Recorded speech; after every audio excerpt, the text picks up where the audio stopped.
अवधूत चिंतन श्री गुरुदेव दत्त. श्री स्वामी समर्थ. स्वामी कृपेने तुमचा आजचा दिवस आनंदात जाऊ ही स्वामीचरणी प्रार्थना.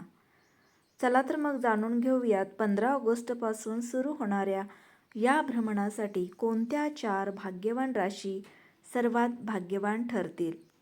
आपला बुध ग्रह बुद्धिमत्ता, विवेक, वाणी, व्यवसाय आणि संवाद यामध्ये एक प्रमुख घटक मानला जातो.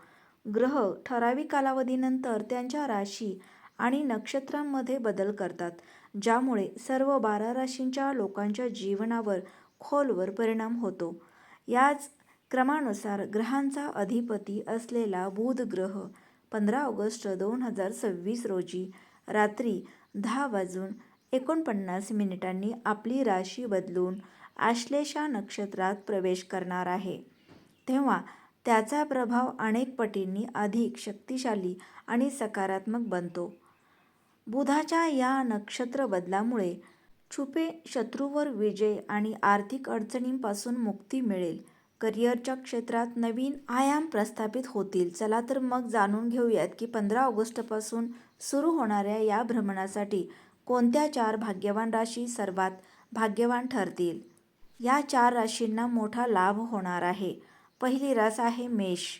मेष राशीतील बुधाचे हे संक्रमण मेष राशीच्या लोकांसाठी आर्थिक आघाडीवर अत्यंत शुभ ठरेल. उत्पन्नाचे नवीन स्रोत खुले होतील. तुम्हाला बऱ्याच काळापासून रखडलेला निधी मिळू शकतो. तुम्हाला तुमच्या करिअरमध्ये वरिष्ठ अधिकाऱ्याकडून पाठिंबा मिळेल, ज्यामुळे कामाच्या ठिकाणी तुमचा प्रभाव वाढेल. नवीन व्यावसायिक करारामुळे तुमचा नफा दुप्पट होऊ शकतो. पुढची रास आहे मिथुन. मिथुन राशींच्या व्यक्तींसाठी हा काळ त्यांच्या वाणी आणि संवाद कौशल्यातून मोठे यश घेऊन येईल. तुमचे व्यावसायिक निर्णय योग्य ठरतील. जर तुम्ही मीडिया, लेखन, मार्केटिंग किंवा बँकिंग क्षेत्रात असाल तर तुम्हाला विशेष पदोन्नती किंवा नवीन जबाबदाऱ्या मिळू शकतात. कौटुंबिक जीवन आनंदी राहील. पुढची रास आहे कन्या. बुध हा कन्या राशीचा स्वामी ग्रह आहे, त्यामुळे हे गोचर तुमच्यासाठी विशेषतः फलदायी ठरेल. तुमचे निर्णय क्षमता सुधारण्यास मदत होईल. स्पर्धा परीक्षांची तयारी करणाऱ्या विद्यार्थ्यांना काही चांगली बातमी मिळू शकते. नोकरी करणाऱ्यांसाठी बदली किंवा पदोन्नतीची अनुकूल शक्यता आहे. पुढची रास आहे कुंभ. हे गोचर कुंभ राशीच्या लोकांच्या जीवनात सकारात्मक बदल घडवून आणेल. तुमचा आत्मविश्वास वाढेल. तुम्ही प्रत्येक आव्हानांना धैर्याने सामना करत असाल.